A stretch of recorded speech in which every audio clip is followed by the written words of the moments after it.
Yeah, welcome back. This is the Round Circle Podcast with your host, the Fifth General, Zaccheus and Cinemascapes. What's going on? Hey, what's up, y'all out there? Yeah. We're just coming off of a fire episode. Last week we was talking about our favorite rap groups. You know, each of us gave our top 10 as far as who we like. You know, and we're gonna keep it going with the top 10 rappers. Mm-hmm. All right. Same criteria as before for those who listened to the last episode 11, season 2, is that it's not so much of an all-time great, but just who we feel is our top 10, who we like the most, and who we listen to on a yearly basis. I mean, how can somebody be your favorite if you don't listen to them? You know, it just doesn't make any sense, you know? So it's all about who's our favorite. You know what I'm saying? Who we favor, who we like to listen to, who we think is great, who we admire, who inspires us. You know, just going from that. So we just going to go straight into it. I'm going to kick it off. You know, here's my top 10 rappers that I like. So I got for number 10, Big Pun. Number 9, Jay-Z. Number 8, I really like this one, DMX. And I got some good things to say about him when I come back and break it down. 7, Busta Rhymes. 6, Redman. 5, Cannabis. I'll break that down. 4, the Notorious B.I.G. 3, Raekwon. 2, Ghostface Killer. And number 1, come to no surprise for people who know me, is Nas. All right. So we're going to go down to number 10. Big Pun, Christopher Rios. This man came out of nowhere. And he's had one of the best albums of all time. That first one, Capital Punishment. One of the best hip-hop rap albums to ever exist. Possibly in most people's top 50, some people's top 20. But I've always seen his album in a top 100, definitely, as far as hip hop rap albums of all time, and that's a good accomplishment for somebody whose career was so short. You know, he died due to health reasons, but he's just a phenomenal. He was a phenomenal artist. A phenomenal lyricist, and it's sad, to see what happened to him. But he was just great, and I think he's one of the reasons why Fat Joe, even had to step his game up, respectfully. Because, Big Pun was inspiring. Now Big Pun himself was inspired, by Biggie. That's an obvious one.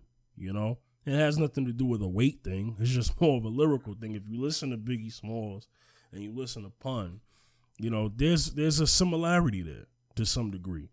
Big Pun, great lyricist, great artist. I mean, just what he's known for. First album, Capital Punishment. Second one, Yeah, Baby. And then the compilation album that they did, Endangered Species. I mean, just a lot of material from him. The work that he did with Fat Joe and the Terror Squad.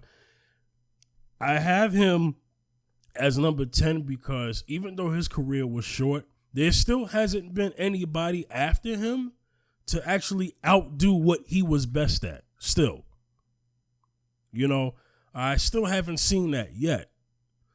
So for me, he will always be one of my favorites, So, shout outs to to his family, you know what I'm saying? So, peace to the Bronx, you know what I mean? That's a great Pun. Pun's a Bronx legend.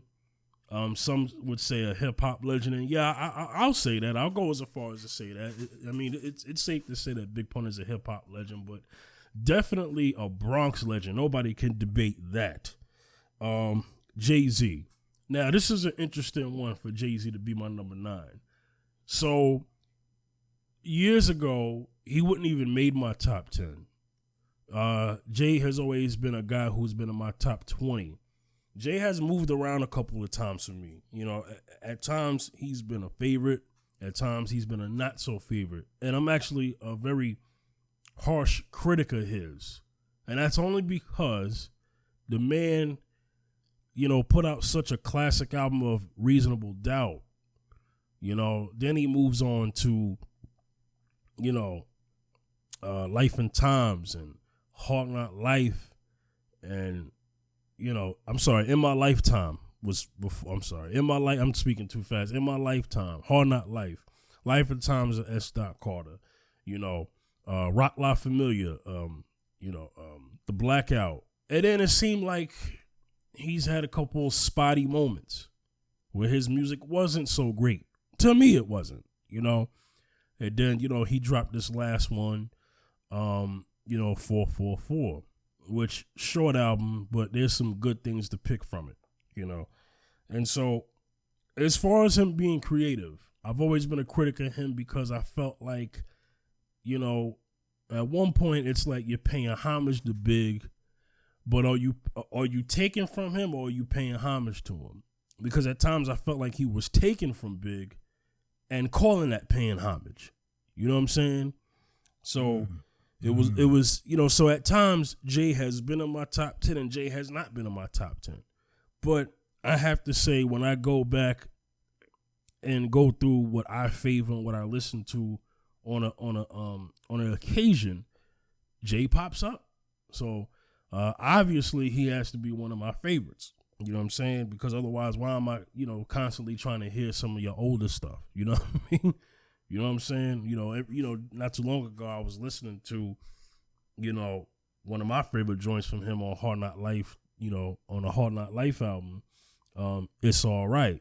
You know, with Memphis Bleak, dope joint. You know, Money Cash Hoes. You know, let's take it back to his first album, Dead Presidents. Come on now, Dead Presidents is a classic record. Yeah. You know what I'm saying? Yeah. So, Bring It On. You know, Brooklyn's Finest, you know, a million, you know, and you know, just, you know, there's too much of his career musically that I like, you know, from old until now, you know, Story of OJ, Legacy. I was listening to Legacy not too long ago off the 444 album. That and the joint he got with Beyonce, what's that joint called? With the Clark Sisters sample, Higher. Yeah. But okay. I think that's the name of the record. But you know what I'm saying? There's just, you know, and I don't, and just let me not make a long story short, but there's just a lot from his career, musically, that I still, you know, are very fond of and like his music. But yes, he appeared in my number one. Okay. Now we got to go to he appeared in my list, you know, as number 9. So number 8, DMX. I just love his career when he was at the top of his game. I mean, DMX was a icon. I pray for his health, but you know, he was an icon. Let me tell you something. His first album, there's a lot of artists that are not messing with that album, man. That Is Dark and Hell Is Hot is a crazy album. You know what I mean? And, you know, Rough Riders Anthem, although it's a single, it's not my favorite record on the album. But let's just say it's one of the songs that obviously resonates with everybody. It gets your attention. As soon as you hear that,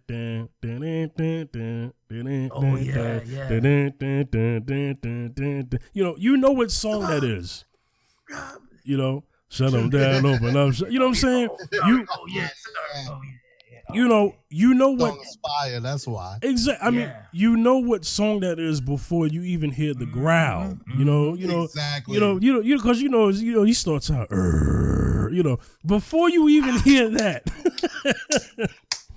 You know what song it is, you know, and just that you know, just throughout his career, you know, just he was. Let me just say this about DMX, and I'm pretty sure y'all two could agree with me. he was a gifted talent. Was he the best lyricist? Absolutely not. Is he one? Yes. But it was more of a feeling. DMX gave you a feeling. And there's an interview that Irv Gotti had when he was talking about Jay. Jay was like, said to Irv, like, yo, you think he better than me? And then Irv was like, no, but I think they gonna like him more. You know, I think the streets is gonna gravitate towards X more because there's a something about him. And that's the feeling that DMX gave me over a J. You know, it's just something about X. Do I think Jay-Z is lyrically better than DMX? Yes, I do. But it's just something about the artistry that came from DMX at that time. You know, them Anthems. them anthems, Yeah. the first, I mean, come on now. It's Dark as Hell is Hot, Flesh of My Flesh, Blood of My Blood. And then there was X, Great Depression. I mean, those first four, you know, was very good material. Very, you know, great material, you know, throughout that time. His other albums were very spotty, you know, Grand Champ, you know, Beware the Dog, Undisputed, just keeping it real. Spotty, but there was joints on there too. You know what I'm saying? Right, and then now we got to think about DMX's career with collabs. You got to acknowledge this.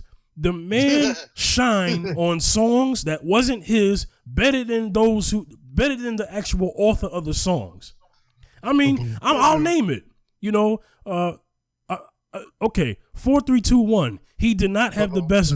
Now DMX did not have the best verse on 4 3 2 1, but I think he had an overall presence on that record that caught people off guard. You know, Can I say something? Please. There was not one weak verse on that song. Everybody Even was the fire. omitted one. Yeah, exactly. Cannabis's verse was flames, but yes, I still play. Sometimes you will still play, and it still sounds hot. That joint is timeless. That's in my playlist right now. Well, 4 3 2 1 is one of the best hip hop collab songs of all time. Yes, You know, it's killed that. you have to that song belongs on the same list as Flavor in Your Ear remix and I Shot Your remix. Am I wrong? yes. You're right. You're right. You see what I'm saying? But DMX is present. You know that. You know, it's just, straight out the dog. Because if I see you run it down, come up off that. I'm gonna get it down. But now you see what's going on. Who's gonna see that? You see that? We'll finish you, dog. Believe that? Where we at? You know what I'm saying? That Exactly. the way he came up, and then also Money, Power, Respect. Yes. Oh yeah. His verse on Money, Power, and Respect. Oh my goodness. His verse on Money, Power, and Respect is one of the best moments of the song. When you hear Money, Power, and Respect, you can't wait to get to DMX's verse. And the Locks all did their thing on that record. Don't get me wrong. But you know, same thing with on Mace's album Harlem World, 24 Hours to Live. His verse on 24 Hours to Live was crazy. Crazy. Yep. 24 left until my death. I'm going to waste a lot of time, but I'm going to cherish every breath. I know exactly where I'm going. And I'll show you that verse. What I be doing, I'm going to send you with a hearse. Come on now. Yeah. Mm-hmm. Come on. It was hard to put him at number 8 for me, but I had to be real. I love DMX, especially that era of DMX. You know what I'm saying? But he shows up as my number 8 because of who I got ahead of him. Now, let's get to who I got ahead of him. Number 7. This man is a hip-hop legend. If you disagree, I will argue with you for 24 hours. And that is Busta Rhymes. Oh, of course. Yes. Busta Rhymes, one of the most creative artists, not just in hip-hop, but just in music, period. Busta Rhymes is a creative genius. This man, not only in his music, but also his music videos. Mm-hmm. Oh yeah. He has inspired so many artists. he has inspired artists that I have in my list right now. You know, and let's just talk about his lyricism. His lyricism doesn't get enough credit. It really doesn't.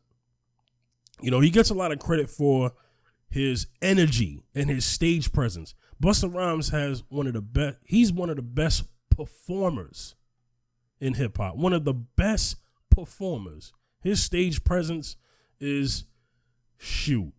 Some would say this is kind of a rough one. Some would say that he has the best stage presence, but then conversations like Redman and Method Man come up. Also in the stage presence conversation as far as rappers. You know, LL Cool J, several people come up. But Busta Rhymes' name always gets dropped. Always. And, you know, that first album, you know, everybody loves Woo Ha. I love that record too, don't get me wrong. Mm-hmm. but my favorite joint on that album is actually Everything Remains Raw.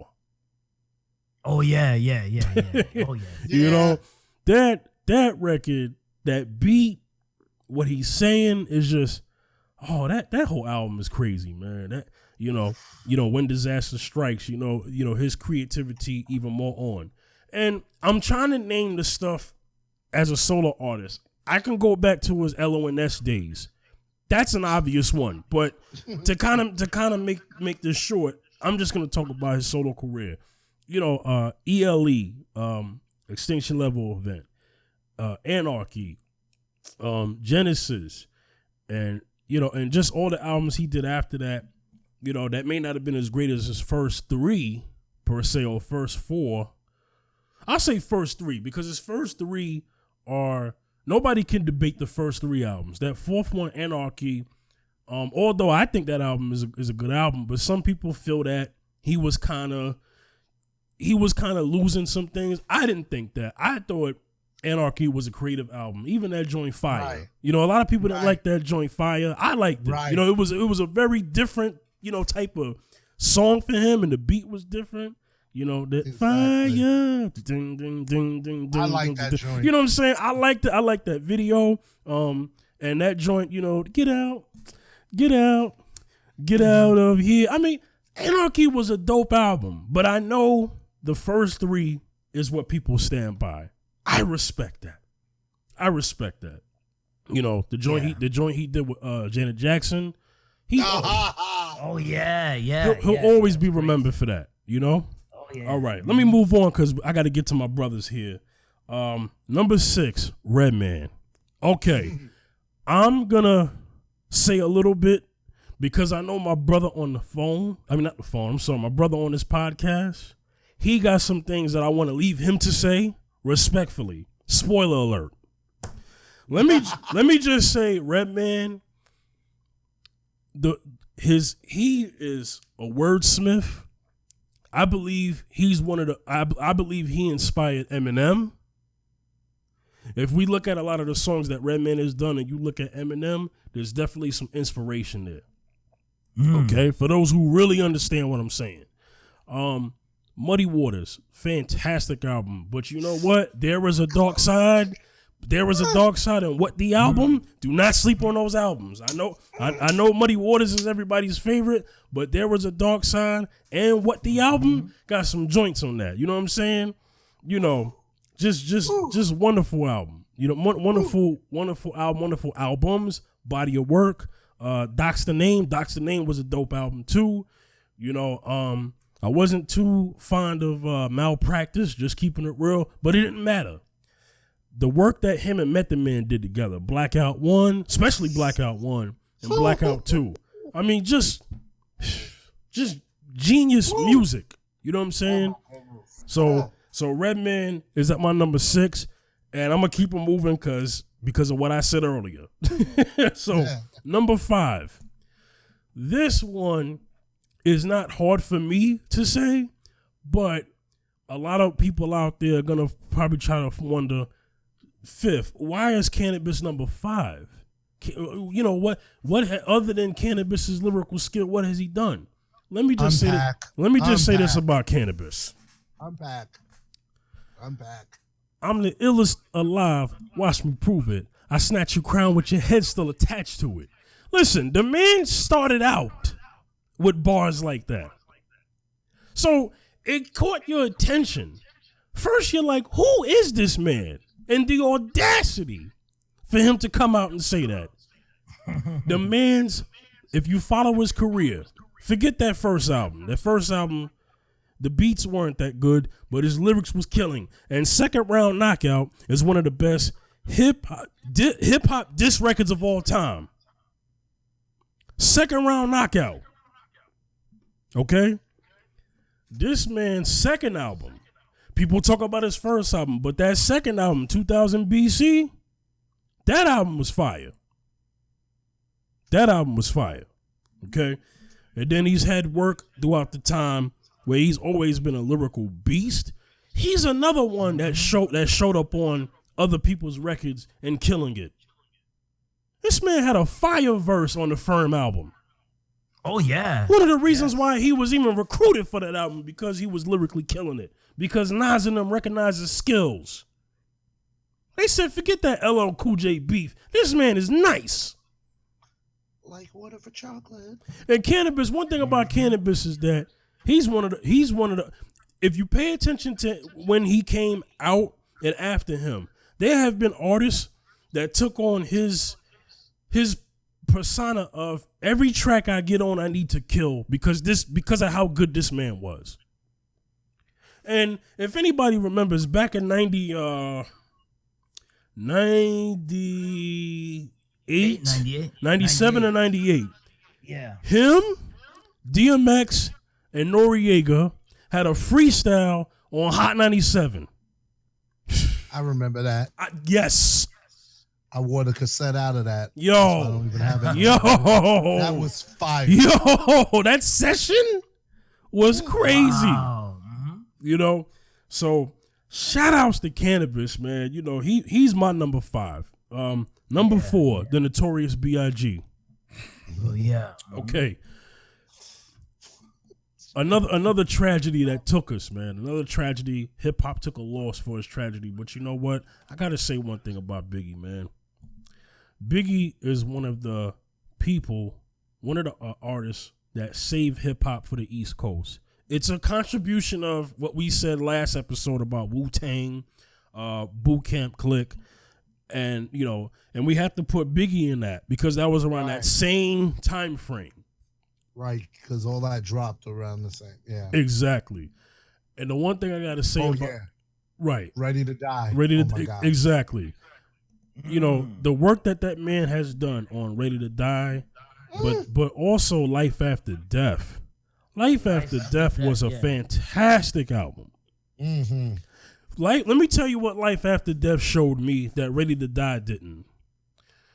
Okay, Ready to Die showed you how diverse Biggie's content can be, but Life After Death showed us how diverse Biggie's lyrical ability can be.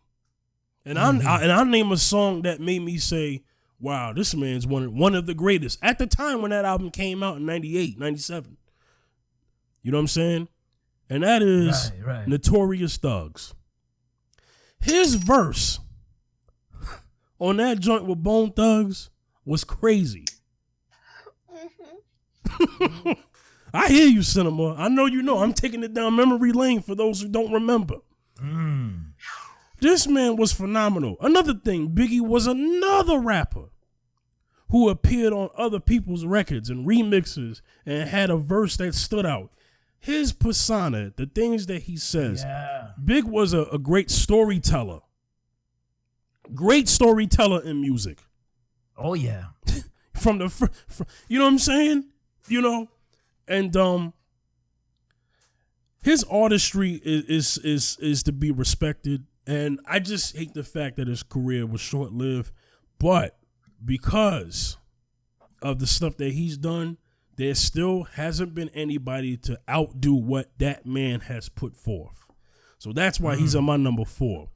Number 3, this is a difficult one with number 2, and I'll explain when I get to number 2. Raekwon. Raekwon, for a very long time, has been my favorite Wu member. Once upon a time, it was Method Man. He's not on this top 10 list. There's no reason for me to explain that, but Raekwon has always been one of my favorite MCs in the Wu. You know, at one time he was my number one favorite. Only built for Cuban links. I want to say something to everybody out there. This man taught you, and him and Ghost together, it's an accomplishment because he was on that album. It was almost a duo album, as you could say, and it's safe to say that because it was pretty much. But let me tell you what Raekwon did with Only Built for Cuban Links. He taught every hip hop artist how to put out an album from start to finish with no skippers. Wow, yeah. And that album is like 18, 19 songs. Do you know can I say something? Please, Cinema. He dropped 18 to 19 additional verses that year that he dropped that album. Facts. All fire. Facts, because shortly after that, Ghostface's Iron Man album came out. Exactly. No, you spot on. You spot on. Tell you something about Raekwon. Raekwon has his own style.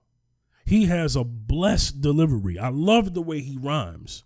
You know what I'm saying? Yeah. You know, Raekwon, one of the most talented, not just Wu-Tang members, but one of the most talented rap artists out there in existence. You know, just based off of what he's done. His first album was incredible. Classic, you know, Immobilarity. Different from the first album, Ghost did not appear on that album at all. It wasn't beef. It was just a matter of Raekwon got critiqued for, that album was good. Now try to do an album without nobody. So he said, okay, I will. And Immobilarity, I can listen to today, and that album is better than most people's stuff. You know what I'm saying? You know, Lex Diamond Story. A decent album, but then I have to go to this album. Only Built for Cuban Links Part 2. Tell me, how do you basically pick up from where you left off in the first album with that album? That album was fantastic. Like time didn't even pass or nothing. Thank you. That album was a throwback. I love that album. Okay? I got to keep it going. I'm sorry. Number 2, Ghostface Killer. Now, I do it. Now, Ghostface. Yes, now everybody knows Ghostface is my favorite Wu-Tang member. The only reason why Ghostface is number 2 over Raekwon being my number 3, because Ghostface has about 10 albums and he's been the most consistent Wu solo act out of the whole group. Who comes after that? Maybe Jizza. Out of respect, but I have to say that Ghost has been the most consistent artist. Number 1, nobody rhymes like Ghost, man. Ghost could talk about anything. He's one of the most versatile MCs to ever get on a record. Yeah, yes. One thing I gotta commend Ghost for, other than just Iron Man and the classic album Supreme Clientele, is that he's a trailblazer. He's been able to actually be different on every album and still be the original Ghostface Killer. You know what I'm saying? Right. But his overall body of work has been the most consistent. His flow, can't nobody argue that. You know what I'm saying? He has one of the most unique flows in the clan and just in hip hop, period. You know,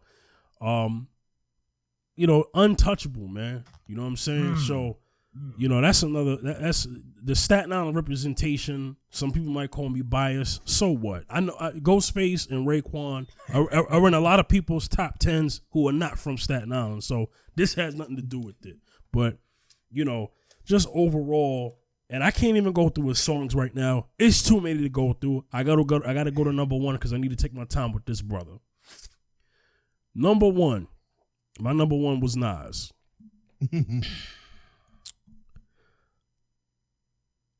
Illmatic. It was written. I Am. Nostradamus. Been critical of that album, but the album still got joints on there. Yeah. Stillmatic. Godson. Mm-hmm. Hey, oh, sorry. I'm gonna stop at Godson because, in my opinion, Godson was his. After Godson, he did Streets Disciple. Streets Disciple should have been better, but it's one of my least favorite from him. But the point I'm gonna make is this: after Godson, look, doesn't matter. Because his mark was already made on the game a long time ago before Streets Disciple album even came out. Okay? Nas does not have to do any more music anymore. He does not have to. You're a legend. You've been a legend. He does not have to do anything more. Let me talk about Nas's lyricism. Nas is one of the reasons why I rap. You know what I'm saying? He's been a legend. Let's just say this in respects to all the MCs before him. But Nas has been that one to stand in a circle by himself. Because he's a couple of things in one. You know, Nas, just his wordplay is out of this world. His level of consciousness in his music is, you know, a blessed one.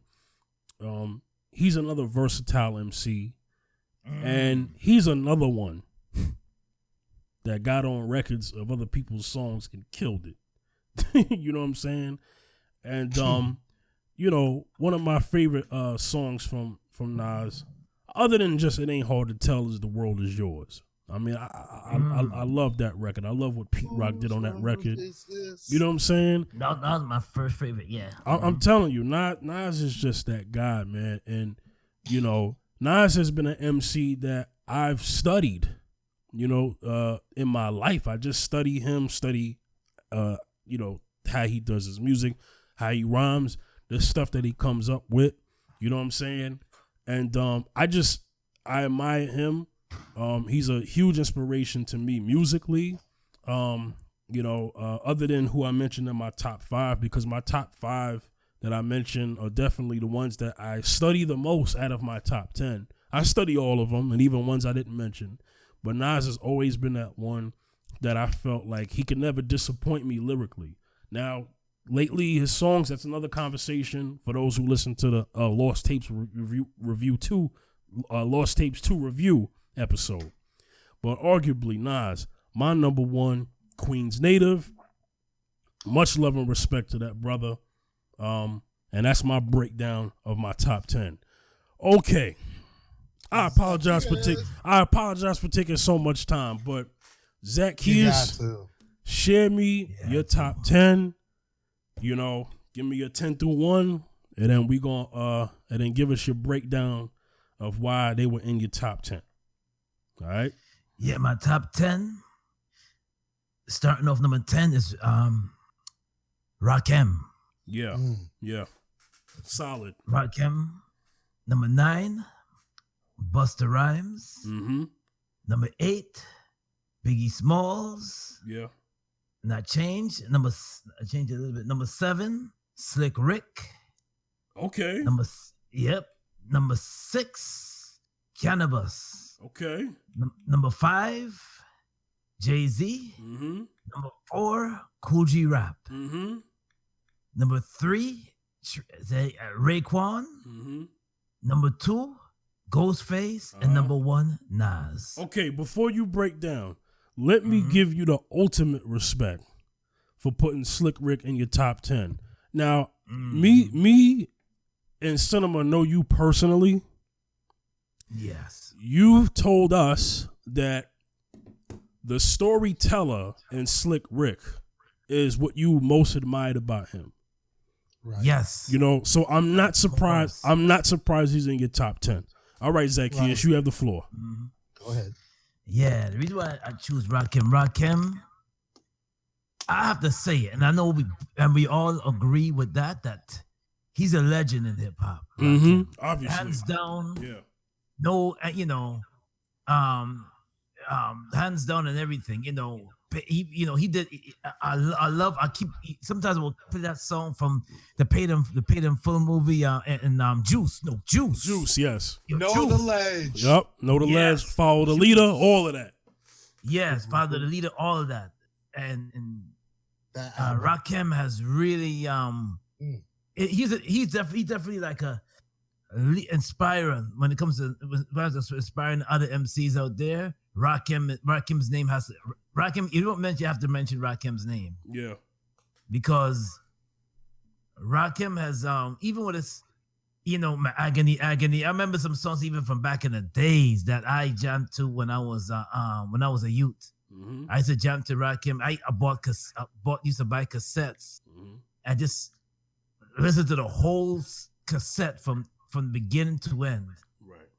But then later on, and a few weeks later, play it again. So to make a long story to Rakim, I had to put him as one of my favorites because Rakim is even with his albums, just to mention a few of his songs, Microphone Fiend, man, and I remember that from way back, from back in the days, and Guess Who's Back, and it's just a name a few. Oh man, just to name a few joints, man. You said Guess Who's Back? That was when Primo was doing stuff with him. Yeah, the man. 18th Letter. That album was crazy. Oh my God. Woo. Yeah, man, and man, and it's just a lot of songs that I remember from Rakim, man, and if I could impact all of them, Fire Leader is one of my favorite joints, from Rakim, and it continues. There's a lot of them, man, and one of my favorite verses from Rakim too was, I'm trying to remember it a little bit. He had that that. Oh yeah.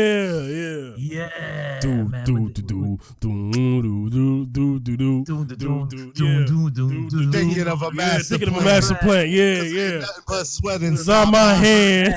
You know what I'm saying? Come on. You cannot deny. You cannot deny that. Man, let me tell you something. When that joint comes on, it's like it just takes you back to like 80, 86, 87. Yes. So growing up around that time, but those who was not born around that time, please understand this. It was at that time, Rakim was like, he was on the radio airwaves. He was you walk around with your boombox radio, your do-rag on your head. And let me tell you something. There would be no Wu-Tang or Nas if it wasn't for Rakim. They'll tell you that. See? Exactly. See? Exactly. See? What him? Yeah, it's just, I'm telling you. So hands down for Rakim. And number 9, Busta Rhymes. Yes. Busta Rhymes, even when he's featured, he's hot. Yes. I remember Busta Rhymes in Leaders of the New School. Mm-hmm. It's just another case of that OPT. PTA. When he first came out, with that, I was like, "Who's this?" Yeah. They made you. When they came out, they made you. That's another chapter of hip hop. They created another chapter of hip hop. Leaders of the New School. Yeah. So when they came out, I'm like, I know this is East Coast hip hop, but these guys are coming strong. Mm-hmm. I was like, who's this? When you heard just another case of another PT, you just like, wow, man, they just woke me up. I mean, the beat in the Stone Coaster and all these joints just woke you up. And Scenario Part 1 and Scenario Part 2. Oh my God. Come on, man. Yeah, Heal up. Bring it back. Come rewind. Powerful impact. Boom from the cannon. Come on. That joint right there. Yeah. That video, you had to play it like more than once. Every time. Every time. More than once. Row, like a Dungeon Dragon. Can I say something real quick? Go ahead, Cinema. Go ahead. Just a little fact. Leaders and De La Soul put Long Island on the map for hip hop. Facts. They did. Oh yes, they did. And they did, because they they were the people from out there who didn't try to pretend they were from Queens. Oops. Keep it moving. Keep it moving, Zaccheus. And songs. He came up with solo songs like "Break Your Neck" and "Hoo-ah" and all these joints, man. In the features. Features. Yeah. Remember when he jumped on Flavor in Your Ear? I'm like, oh yeah. Gosh. Yeah, man. All these features he did was phenomenal. Wait, timeless. I'm gonna save one because spoilers. Timeless joint. He's on my list too. So and even when because he's from his parents are from Jamaican background, he come up, he can definitely sing some dancehall too, He can chat some dancehall lyrics too. So because I remember when he did with Sean Paul, which was yes, yeah. People forget about that. Mm-hmm. Yeah. Oh my gosh. Oh yes. Oh my gosh. He just has that ranchy raw voice that you're like, yeah. Mm-hmm. What he brought, his presence, stage presence, what he brought to hip hop was unbelievable, is undeniable and unbelievable. So big up to those who grew up in Brooklyn around in the early 90s. They seen Busta Rhymes walking in Flatbush. Yeah. So moving right along, I would have to say after Busta Rhymes, I would have to. 8 was Biggie Smalls. Yeah. Another one from with Jamaican background, Biggie Smalls came with the he came. Remember when Juicy came out? Oh man, first unbelievable, telling the storytelling. The voice, and the voice, delivery, and everything. Right. Biggie Smalls was a man before his time. Yes. In hip hop, he definitely was a man before his time because gone Biggie, too soon. Gone too soon. R.I.P. Yeah. But he is. I know he inspired a lot of MCs. He did too. He did too, because people cannot stop talking about Biggie to this day. His music is still being played. His music is still. He has timeless records. Facts. Records that you'll play 10, 20 years from now and it still sounds good. Good at the best of them, bad as the worst. So don't test me. Get money. Come on, man. Yeah. Exactly. Yeah. Unbelievable, phenomenal records. Live from Memphis, Stop and Son of the livest one, representing BK to the fullest. Oh yeah. Fun fact about Biggie. When I first heard Biggie was in 1994. Yeah. When I was walking and I'm hearing unbelievable. Yeah. Biggie Smalls is the illest. And I'm like, who's that? Yeah. Live from Bedford Stuyvesant, the livest one, representing BK to the fullest. I'm like, oh wow. So when I heard that, I was like, who was this? Yeah. And I just a beat just pumping everywhere. I'm like, yo, man. So when he came out with that, it just grabbed me. It just grabs you right away, and that's what make me fall in love with Biggie when I heard them joints, man. Yeah. Before you move on, Biggie killed the verse on Michael Jackson's History album and got the cuss. Oh, yeah. And then on the Invincible album, Michael paid to have another verse by Biggie on his album. Goes to show you the respect that Michael had for Biggie. That's put some respect on that's his a name. big deal. Yeah. You got the curse on the Michael Jackson album where he's family friendly. Well, he cussed on Scream if you listen to the album. Yeah, he did. Oh, he did. He did. That was the lawsuit album. Yeah. Oh my gosh. Yeah. And then Biggie came when he was talking to, I think he had the song about the lawyer, and then this other song where Michael Jackson talking about people coming for him. Then Biggie comes out, because you know how the guests aren't listed on there, and I'm listening to it. I'm like, Biggie! Oh my, and Biggie. I'm like, on the MJ record? What? Exactly. Yeah. Just needed to say that. Mm-hmm. Put some respect on that name. Oh yeah. Oh yeah. So I'm moving on to number 7. Number 7 is Slick Rick. Okay, I like you. I like that you got this man on your list. Take your time. Yeah, Slick Rick. I can never forget Children's World when he came out with that joint. I can never forget, you know. And then the joint he did with Dougie Fresh. Oh, of course. Oh yeah. That's timeless. That's timeless. Of course. You know, and I love. Oh, and I till this day I will play that joint called "Hey Young World." Yeah, man. Dun, dun, dun, dun, dun, dun, dun.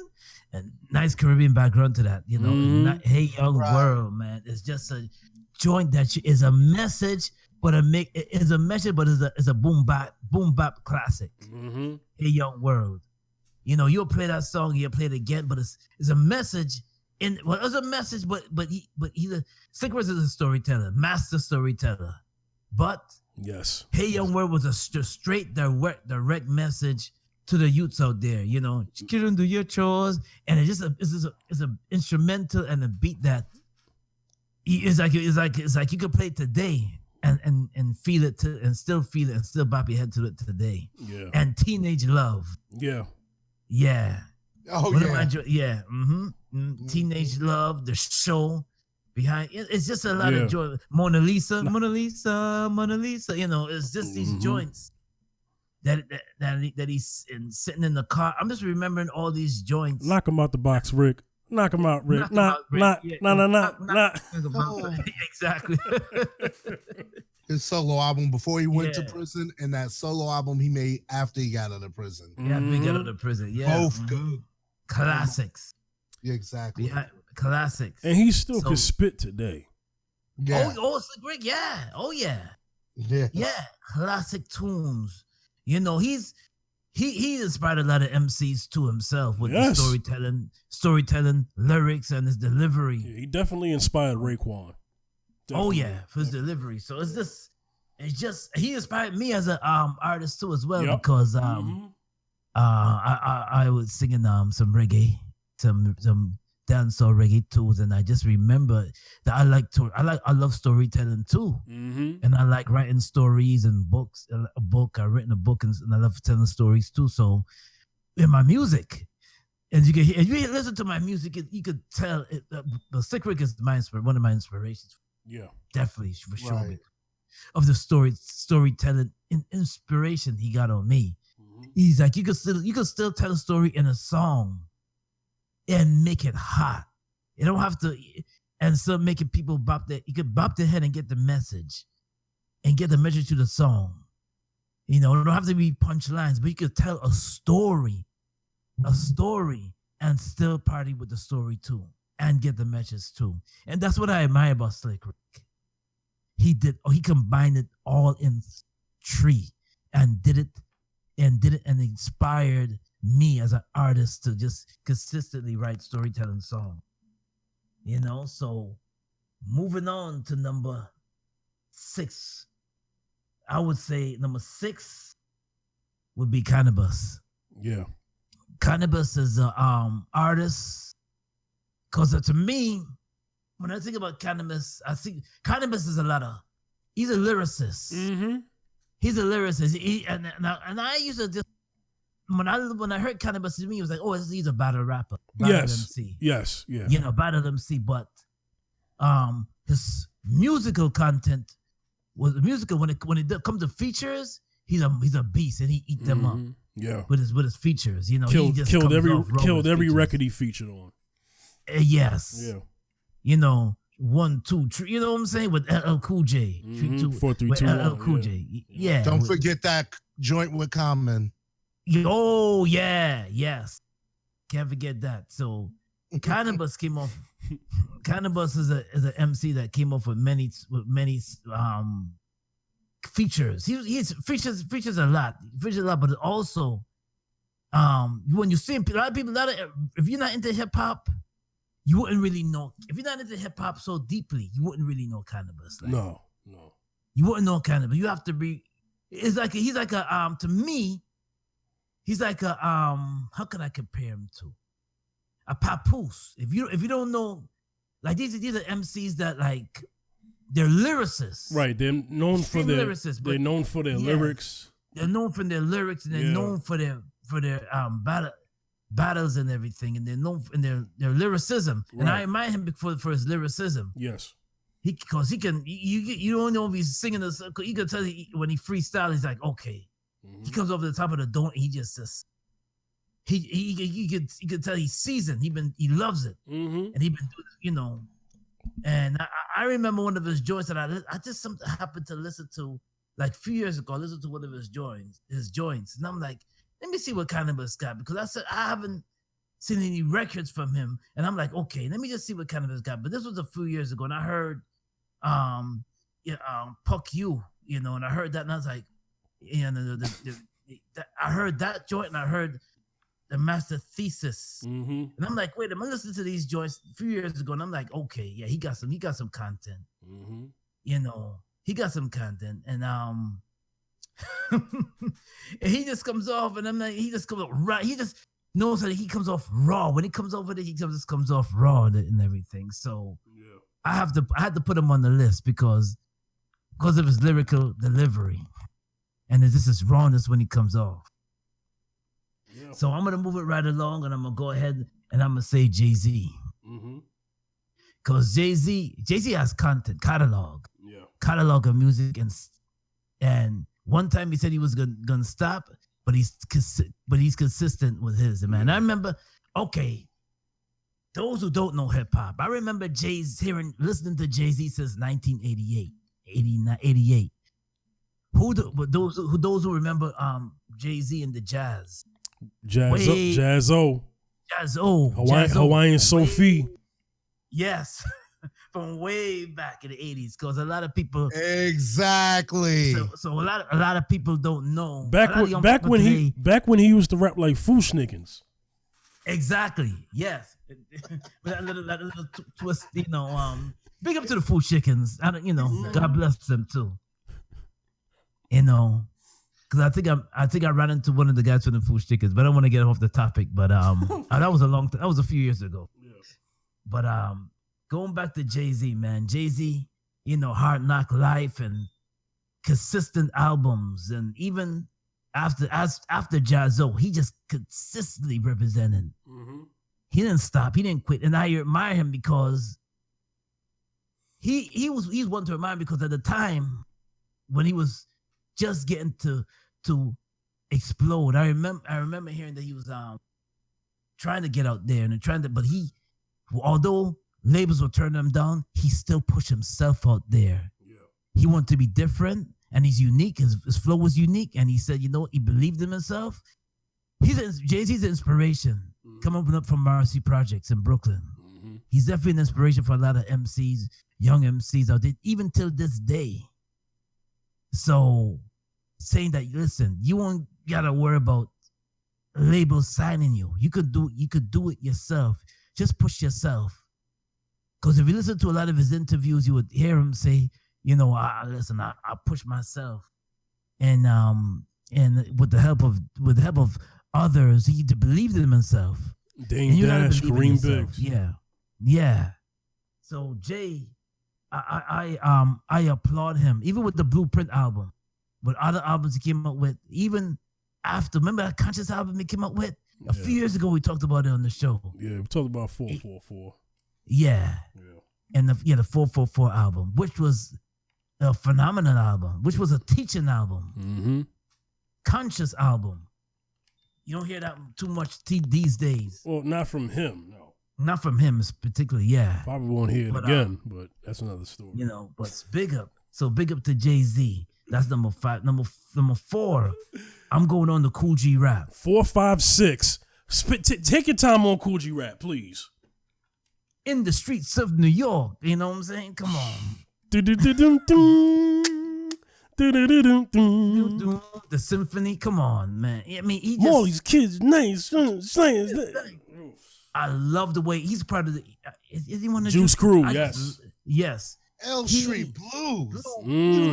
Because I got the Ear Street. That joint is just. You can listen to that joint today, although that joint is like over 20 years old. You can listen to that joint today. And that's still feel on that my vibe. Playlist right now. Man. You can right still listen to that joint, right? Exactly. You can still listen to that joint and still bop to it. Because I get the, come on, man. You can't, it's undeniable.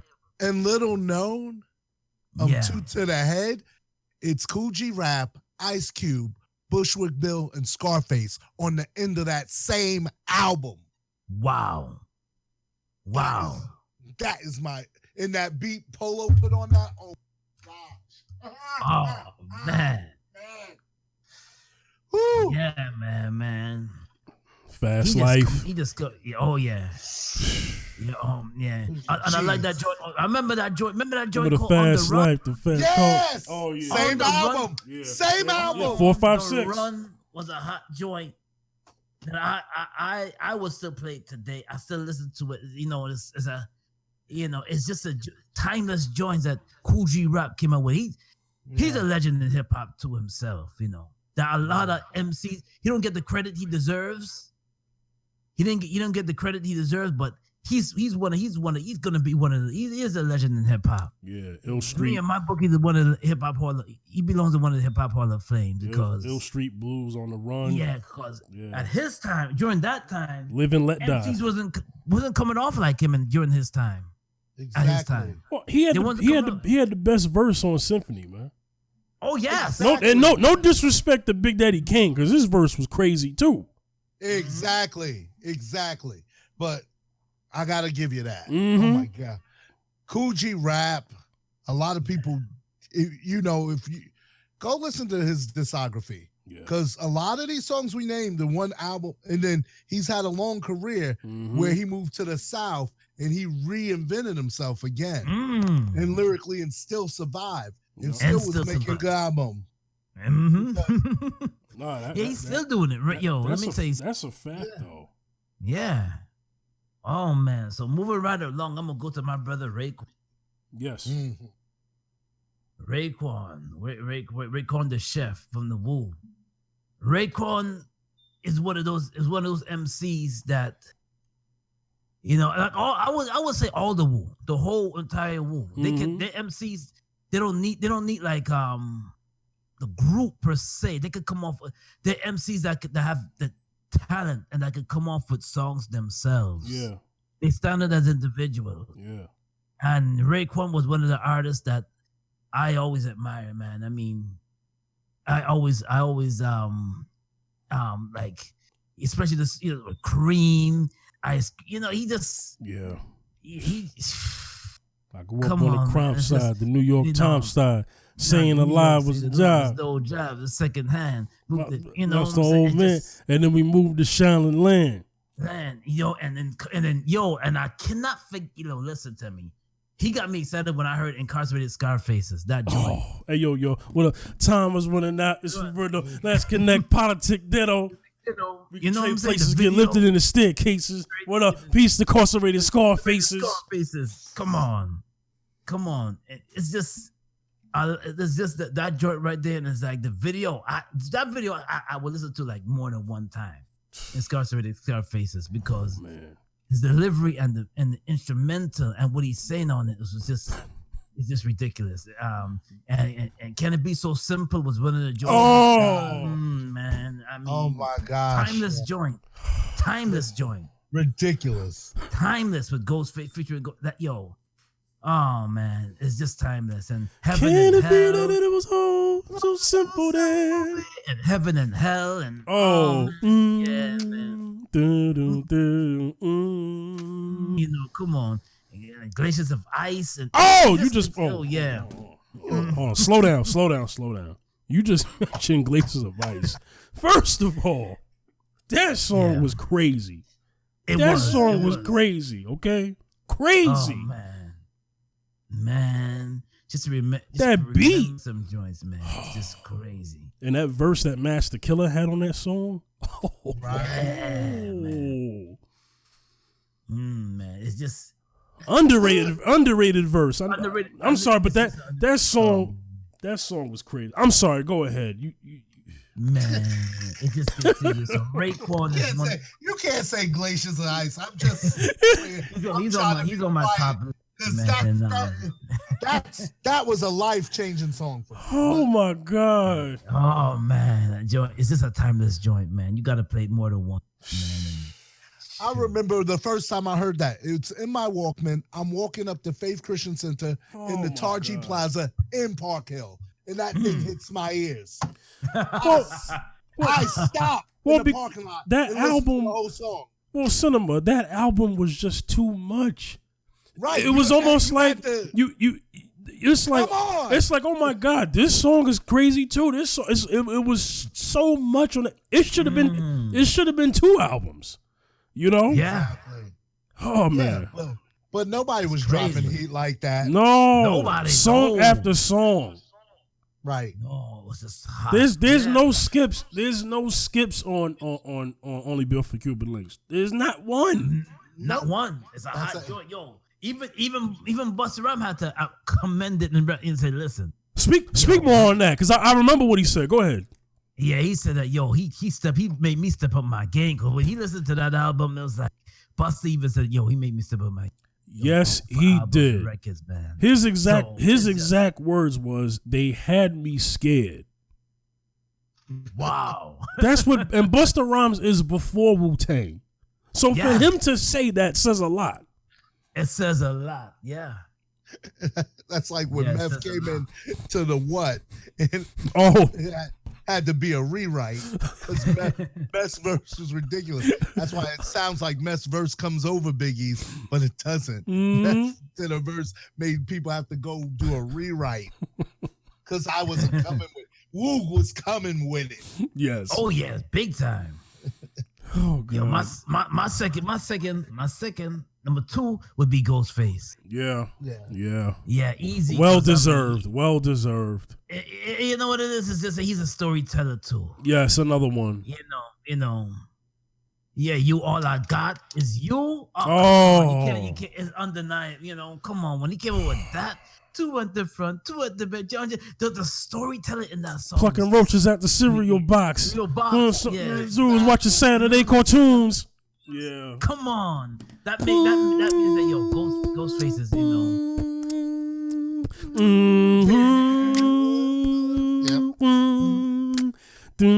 Oh man. Oh. Woo. Mary J. Blige. Come on, man. Oh man. Come on, man. He just came up with them joints and man, and who can forget Ice Cream? Remember that? Let me tell you something. Yeah, his verse was crazy in Ice Cream. Yeah. She would drip it, it was like, okay. I kept shooting strong notes as we got close. Honey dip smiling like impulse. Your whole show made me wicked like Nimrod. Oh, come on. Exactly. It's like, woo. He just, that's a joy. Those are joints that you just play that more than one time. Yeah. Yeah. More than one time. Winter Wars. Well, you just. Hold on. Cinema, man. hold on. This man just said Winter Wars. You remember that? Oh. Winter Wars. Let me say something real quick. I'm sorry. Go ahead. Let me listen. Winter Wars was a crazy record, but who had the best verse on that song was Capadonna. But I don't want to divert the attention because we're talking about Ghostface. But that song is one of the best Wu-Tang songs in the Wu-Tang catalog, period. But now go ahead, Zaccheus. I'm sorry. Ghostface went. These are like, and that was like 96. But yeah, these songs are like classic. Oh yeah, bangers. Ghostface is still doing it till this day. Still, so that is a fact. Yeah. That is a fact. So he's just a timeless MC. timeless MC that's easy because of his lyrical delivery. He's not gonna get just like my first one, my first choice on this list. Like Nas, he's not gonna. Ghostface is gonna is making timeless, continue to make timeless records, just like Nas. Yeah, the Lost Tapes. Nas impressed me with the Lost Tapes. Right. You know, that's up for number one. Is Nas. Nas impressed me with the Lost Tapes and he's consistent. I remember whose word is this? The word is way back then. Yeah. You know, and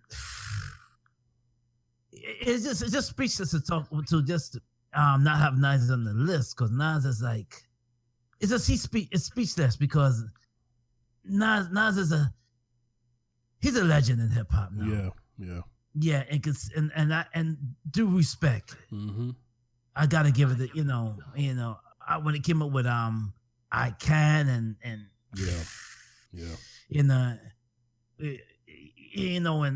If I Ruled the World with featuring Lauryn Hill. Ooh, come on, man. Come on, and it's just consistently. Yeah. Ooh, she wally, ooh, she back. Come on, man. It just continues, It's just I like back in when the mid 2000s he came up with the Daughters tune and man, it's just it's hard to tell. Ain't hard to tell. Illmatic album 1994. Yeah. It's just the beat when Third Base did the right thing when they brought him out, man. They just said, listen, we got to just bring this brother out from Queensbridge. Yeah. And he represented though. Yeah, so Nas is number one to the list, That's what I'm talking about. So that's my top 10 hip hop artists. Cinema up next. We're about to get controversial. Okay. I'm gonna put a preference before I even say this. Okay. Because I got heat last week on the net for putting Naughty over Wu.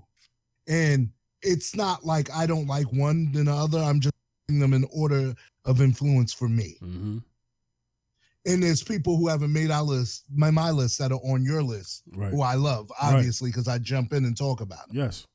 But we had to pick 10. And I challenge you who are listening, sit down and try to pick 10. It's not as easy as you think. Yeah. And then be real with yourself.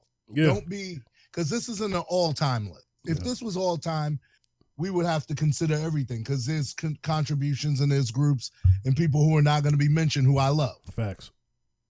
But these 10 all have pushed me as an MC. Yeah. And you can hear a little bit of them in what I do. Not exactly, but if you listen close, you can hear a little bit of each one of them in what I do.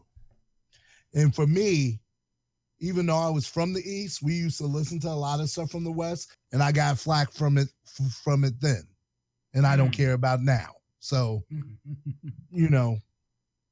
Scarface ain't on this list, and he could have easily been on it. You know what I'm saying? As Coogee Rap's not on my list, but that's somebody I still listen to this day. So, I'm going to go through this as quickly as possible. If they want me to unpack something, I will. A lot of them are the same.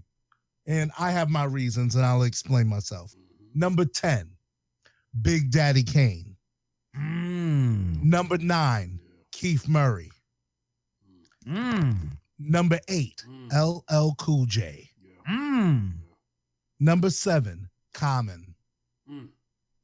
Number 6, Ice Cube. Number 5, Redman. Number 4, Busta Rhymes. Number 3, Nas. Oh, some of y'all already tripping. Number 2, KRS-One. The teacher. And number 1, Rakim. Okay, time to unpack. Yeah. We'll start at Big Daddy Kane. Where's my phone?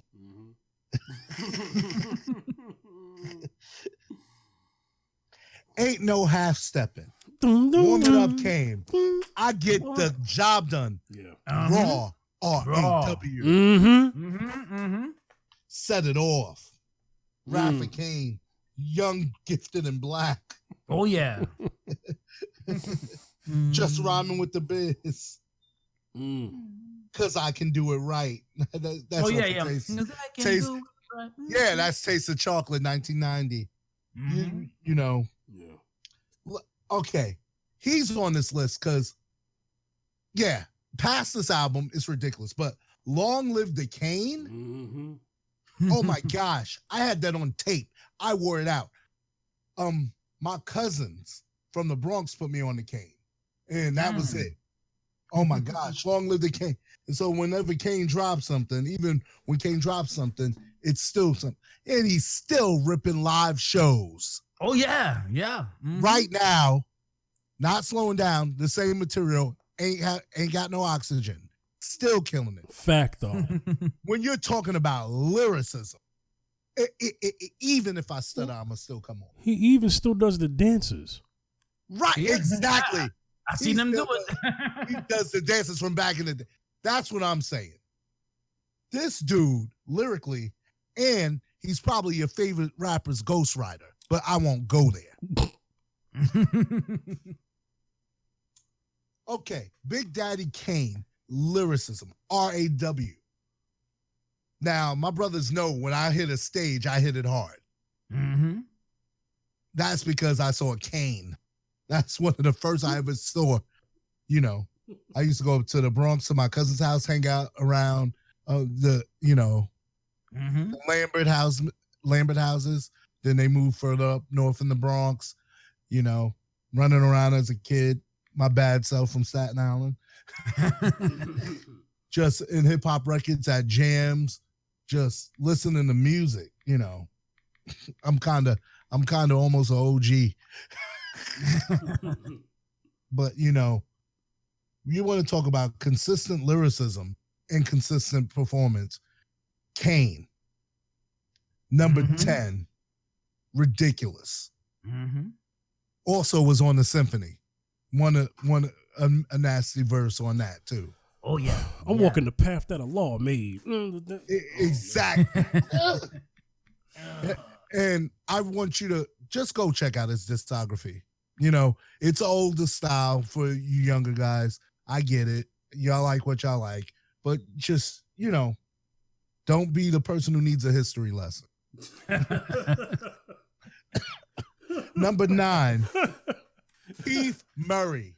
Oh yeah. Take your time with this guy, man, please. Keith Murray, if it wasn't for Prison, killing momentum on his albums. Oh my gosh. The biological, logical. The most beautifulest thing in this world. It's just like that. I get in you. I'm here to make $1 out of 15 cents. 15 cents. Exactly. This guy had his verse on I Shot You remix. Oh, forget about it. Forget it. His verse on the FUBU song.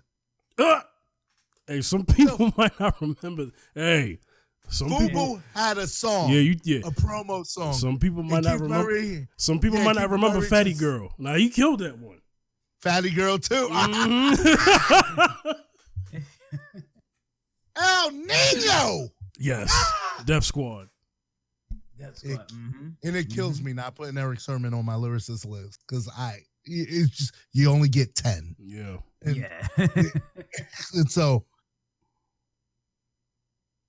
I'm not even gonna try to defend him. I'm gonna say go listen to the verses. And people today and people at his time didn't have a flow like that. Right. Right. And then it's like I'm a deep cut guy. So there is a Dark Side, Redman's album, Cosmic Slop, which is like a Def Squad collab before Rockefeller on that album. Right. So Keith Murray, not only albums with features, his albums were solid. So why wasn't he as popular? Because it seemed like every time he dropped the album, he ended up going to jail. Yo, how about the verse he had on real quick that he had on Busta Rhymes joint, Def Squad meets Flip Mode Squad? Yes. Oh yeah. Exactly. Mm-hmm. I want to unpack it, but I know we've been going long. Mm-hmm. So, but I'm just I mean, the way his mind works and the lyrics flow, you know, it's just ridiculous. Because it is, yeah. The concepts he comes up with are just like next level. And so, like, you know, I'll get to that when I get to my number one, that point. He's methodical. He takes his time in writing. Number 8, ladies love Cool James. LL Cool J. Oh, yeah. I Can't Live Without My Radio. That first album. Oh yeah. Okay. I know people be getting on LL for doing the pop stuff, but we got to eat. Yeah. But I'm going to talk about some deep cuts that people, you know, there's this joint on 14 Shots to the Dome that Bobcat produced that I want y'all to listen to. All We Got Left Is the Beat. LL always, even on his last album, always talked about the community. Yes, he did. All We Got Left with the Beat, lyrically, was talking about how Black brothers weren't getting jobs. Yeah. And how we had to watch the women go to work, and how he got on the beat because now there's another way besides basketball. Do you know what? I'm sorry. Can I say something? Yeah, go ahead, Zaccheus. Do you know what one of my favorite joints from LL is Pink Cookies in a Plastic Bag? Yeah. Same album. Yeah. It's metaphorical because Mm-hmm. the whole thing is it's next level. He gave you metaphor. Yeah. And wordplay. He always gave you wordplay. Oh yeah. Oh my goodness. And then How I'm Coming's on that album. Okay, the obvious ones. Mama Said Knock You Out. Oh yeah. Break of Dawn, where he Mm-hmm. where he ended 3 battles. Kumo D, Hammer, and Ice-T. Also the Jingling Baby remix. That's the Mama Said You Out album. I'm just talking album after album. You know, this dude was the only one left until he got released, and Russell Let Him Walk Away was the only one on the Def Jam plain label and not an affiliate at the end. Yeah, that's true. And this dude is just, I don't care how you feel about him. He's lyrical. And he's successful. Now he made the step into acting. Even the song, even the promo song he made for NCIS was hot. Without LL Cool J, there's no Drake. I'm saying that for the new dudes today. Exactly. So I need love in these love songs that you heard in hip hop was LL. Oh, backseat of my Jeep. Let's swing an episode. That's also 14 Shots to the Dome. If you haven't heard his thing, 14 Shots to the Dome is a nice album to start with because it's not too old school and it's not too far new school. Right. It's like right in the middle. Right. Right before he went into his Hey Lover phase, which is hot. And then the song he made for his wife, that stuff is hot to me. I don't care. Even though it wasn't hard. It's good music. It's good music. It's music. Hush. What? Yeah. That's what I'm talking. That's what I'm talking about. He's lyrical. Like even on his last album he did, Monica's singing a verse and he's getting lyrical. He did a song on his last album with Snoop Dogg and George Clinton that I love. I mean, he's just, the whole thing is, you know, he did one album where he had ghostwriters, but he told everybody. And, but the majority of his career he wrote and he ghost wrote.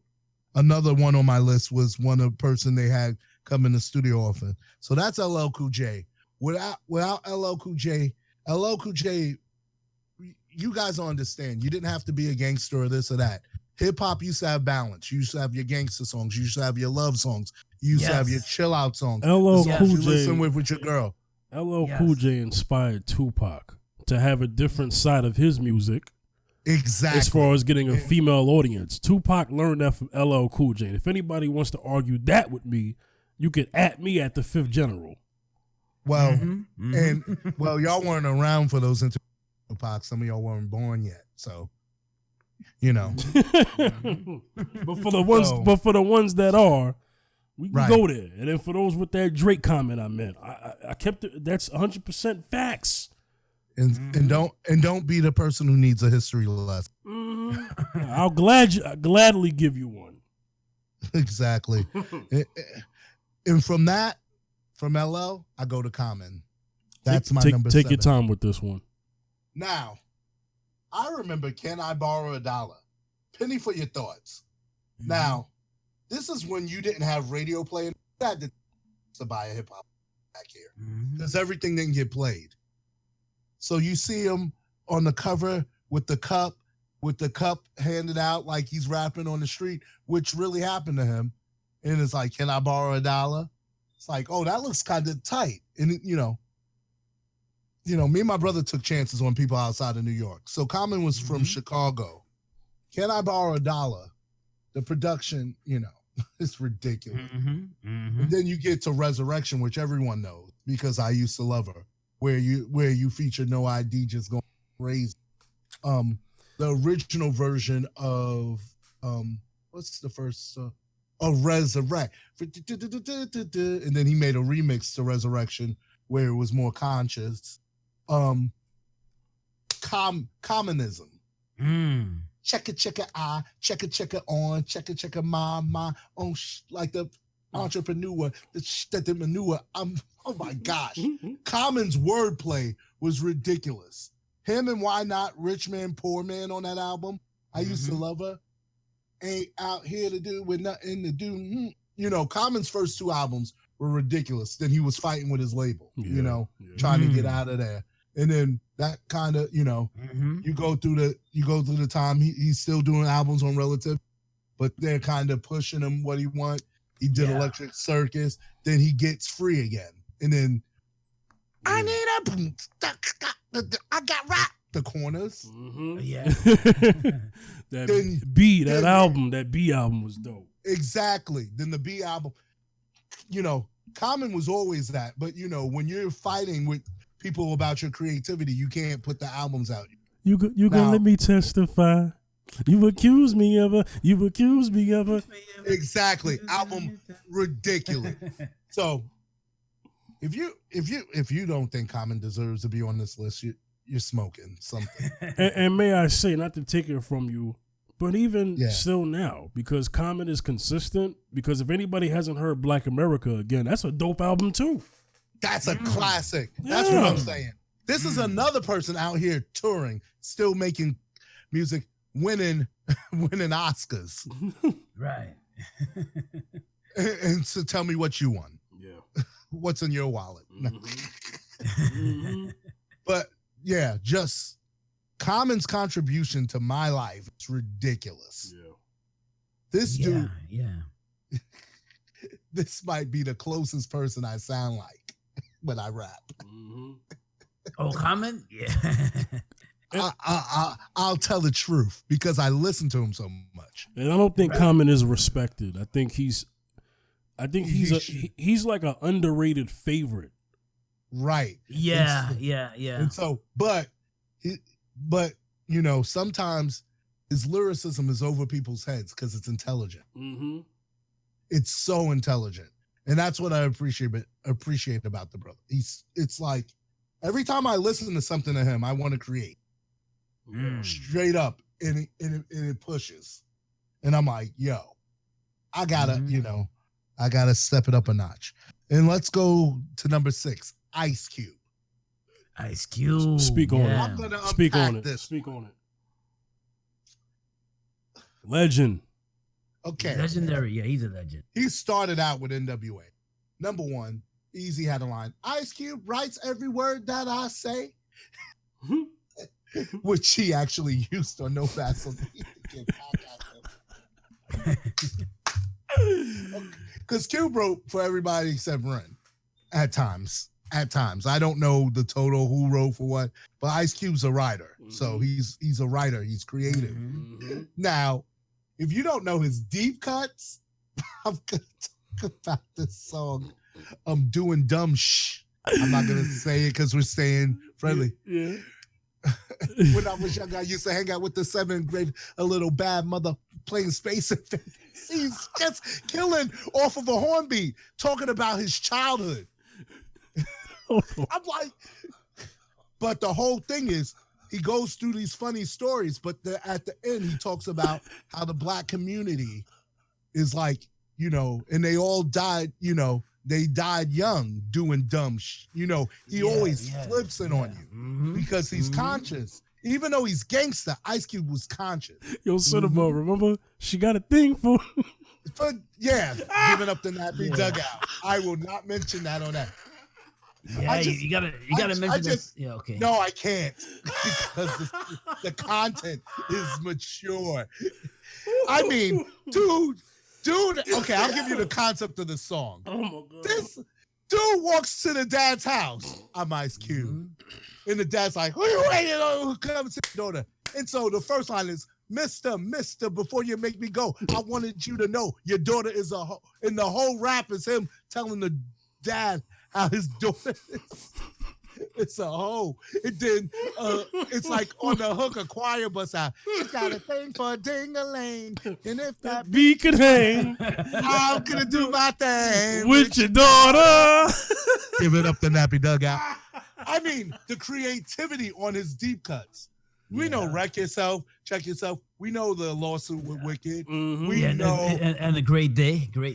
Oh, bing, ding, ding, ding, I'm not even there yet. I'm still on the early album. Go ahead, take your time. Okay. I Want to Kill Sam. Talking about trying to find Uncle Sam, but he's not a real person. The concept's ridiculous. Okay. Kill at Will EP, The Product, talking about a fictional story of him being born and going into gangster life and ended up in jail. It's just jacking for beats. Yes. Right. Which nobody ever used anybody else to be. And he did jacking for beats, used all the hot beats and killed it. Okay. And what he's known from the album where I'm talking about, the song with Doing Dumb Stuff, what he's known, that album is Steady Mobbing. When that comes on in my car, I'm just boom. Have you ever seen something ridiculous? Lynch Mob was just ridiculous on the production. Yes, you had to be. If you come from Dre, you better have good production. Yeah, then you go into you had no Predator. Choice. Yeah, it's like you have. I don't have to mention everything, but then the hook with Short Cop, this song, I'm living so trife, I need Jesus in my life. Limos, something, and bimbos. I can't, I'm sorry for not having the song in front of me. Yeah. But it's like Ice Cube's discography is so huge. It's ridiculous. And it's good. The War and Peace albums, you could go get the greatest hits of Ice Cube. It's multiple discs. And so you can hear all the hits, then go through the albums. Not only are his hits fire, he has so many B-sides that I used to listen to. That's the era. We're talking about complete album, no fillers. And from Ice Cube, I'm going to leave Ice Cube because we'll be here all night, and I'm going to go to Redman. Redman. Oh, for me, when you talk about a whack Redman album, we're talking about whack for Redman. Not that the album's whack, but compared to his other ones, it's not as good. Exactly. I can honestly say I don't believe Redman has dropped a weak album, and what he's dropping now is fire too. Oh yeah, God. I can't wait. Muddy Waters 2, hurry up. The singles he's been dropping in the videos. Oh my gosh, I've been going nuts. Wait a minute. He's coming out with Muddy Water 2? Yes, he's been working on it for over 5 years. There's singles out right now. That's why he's been busy. That's why he wasn't on Eric Sermon's album, because he's been working on this. He redid the studio in his house. Side note, I love when Redman talks about when he's racing. I gave it to you on his Instagram. Redman's Instagram is a must follow. He said, I blew the doors off. I blew the doors off. That something car going down or something. Yeah, you know who you are. I blew your doors. I just love Redman. Let's talk about Muddy Waters, obviously. But if you haven't listened to There Is a Dark Side, number one, even that little high-pitched thing, he has a name. Then there's Green Island, where Redman raps with Reggie Noble off of each other. Oh my gosh! There Is a Dark Side is like Muddy Waters in the fact that there are no skips. Yeah. We run New York with Hurricane G. Yeah. Dark Side. Can't wait. Can't wait. Can't wait. Can't wait. Oh my God, switching speeds on the back of the Fuji in the back of the movie. If you don't know what I'm talking about, laugh now and Action Man when you get home.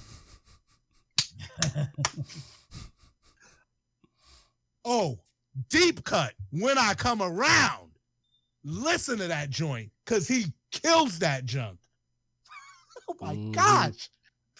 And Tonight's the Night remix is I was going around saying, word is bar, word bang. Yeah. That hit when I was in audio school. When I was at Institute of Audio Research that's closed now, that album the original. Right. Exactly. What the album is classic. Word.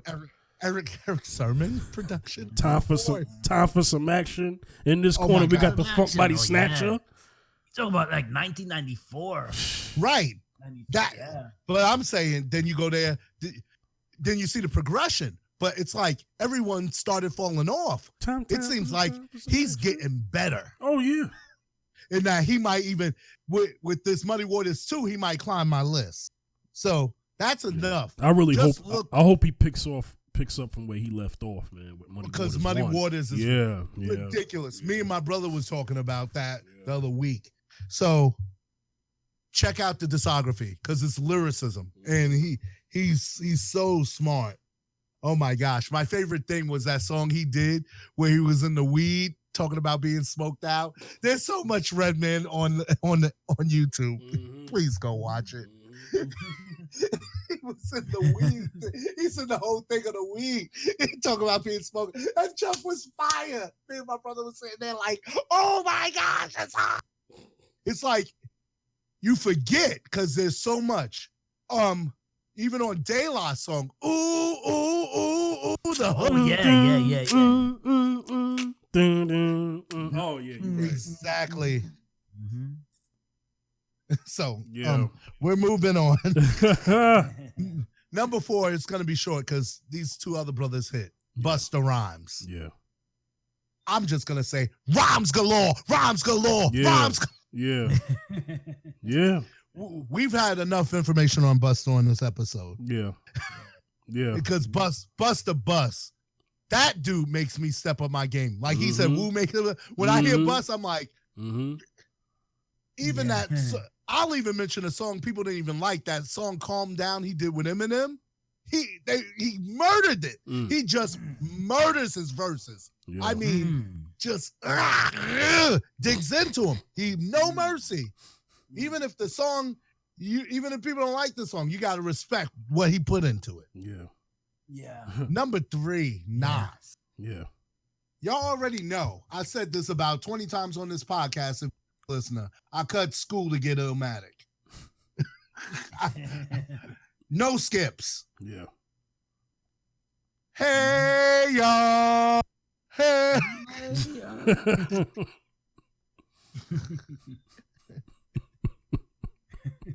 You know, boom, boom, boom, boom. You know what song I'm. Now let's get it all the perspective for all y'all with a song y'all can step with. Funny story. Yeah. Some dude was messing with me, driving up next to me, and the gunshots from that song came on. Pa, pa, pa. Should have been messing with me. Made you look. Exactly, made you look. Dude pulled off through a red light. because I had the volume up because I was waiting for that song to come on. I wasn't even thinking about him. Mm-hmm.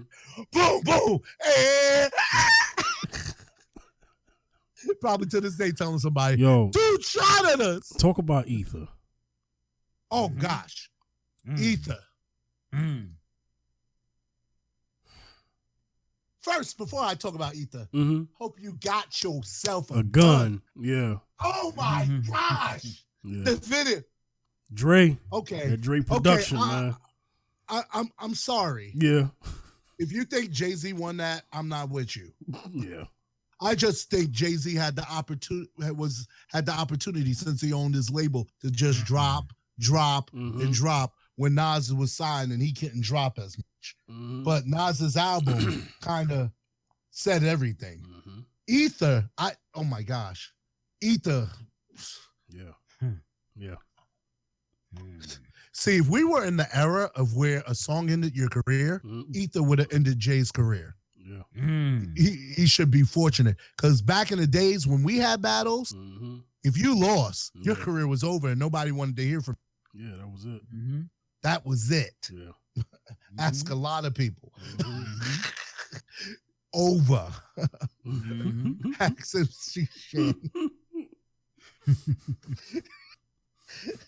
And so, yeah, Ether was just the blow. Yeah. And then, okay, y'all disrespect hip hop is dead.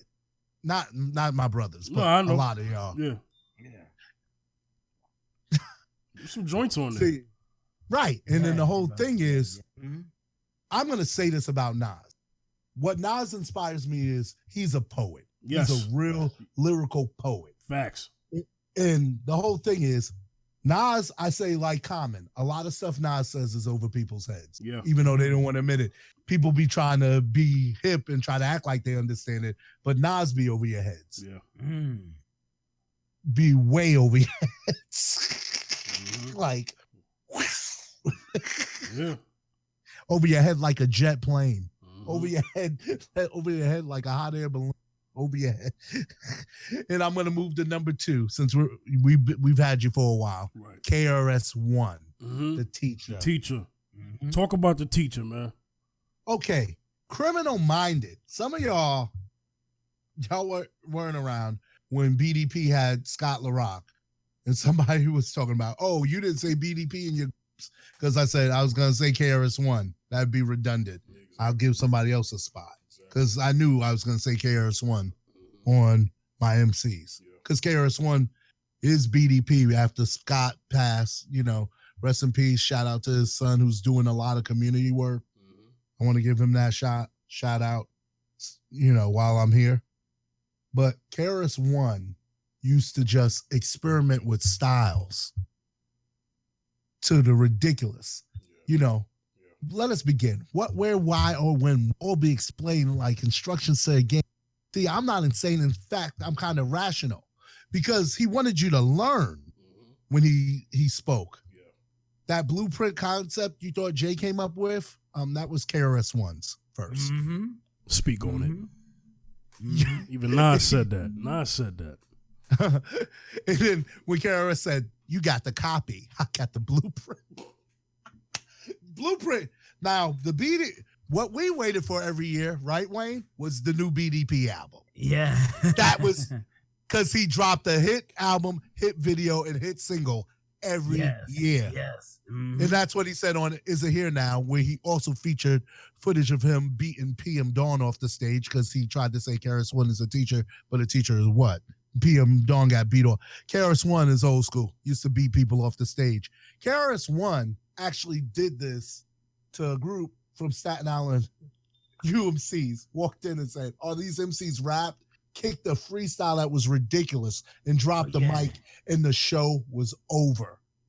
That is one of the most, I wish somebody would have taped that verse. We didn't have phones or nothing back then like y'all do. We don't get to tape nothing. We were in a moment. This dude kicked a freestyle verse with no music or nothing, and the crowd was screaming, dropped the mic, and basically ended somebody else's show. On a regular basis, because people used to call him out, and he would show up at your show. Wow. Wasn't wolf tickets like today. Wasn't guns. It's like what? You grab the mic. That's something y'all don't understand anymore. Let me tell you something. Go ahead. The first time I fell in love with KRS-One was that's why well, I'm not gonna say, but he's one of my honorees. But anyway, he's one of my honorees for hip hop, man. I mean, my philosophy was one of my first joints I bopped to and just couldn't get enough. I couldn't get enough of, you know.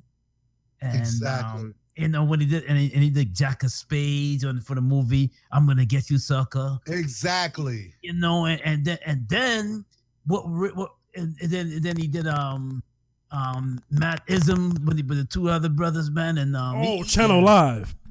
Channel Live, yeah. And then he brought up Matt Line back in 94, 95. I was like, yo, Boogie Down Productions was phenomenal, you know. So, and he put people on like D Nice and all. He put his whole crew on, and they all got deals and stuff. You know what I'm saying? And that's ridiculous. Then that joint he did with Redman and Angie Martinez on the old school beat. On that one album. Yes. That thing that was playing in Hot 97, it was like, for a whole decade, this dude had New York radio on lock. Yes, he did. KRS-One, yes. Yeah. Yes. And that's from the 80s to sometime in the 90s. Mm-hmm. Then Wu came and changed everything, of course, we know. And we know the progression. But it's like when I try to talk to I explain this to my nieces. You're experiencing the effect of what this has now. When you're listening to my music, you're just hearing it. You don't get the effect of what was going on at the time. Right. You know, KRS-One was huge. Mm-hmm. He was even on Pump It Up, which is a West Coast hip hop show that came on syndicated, you know?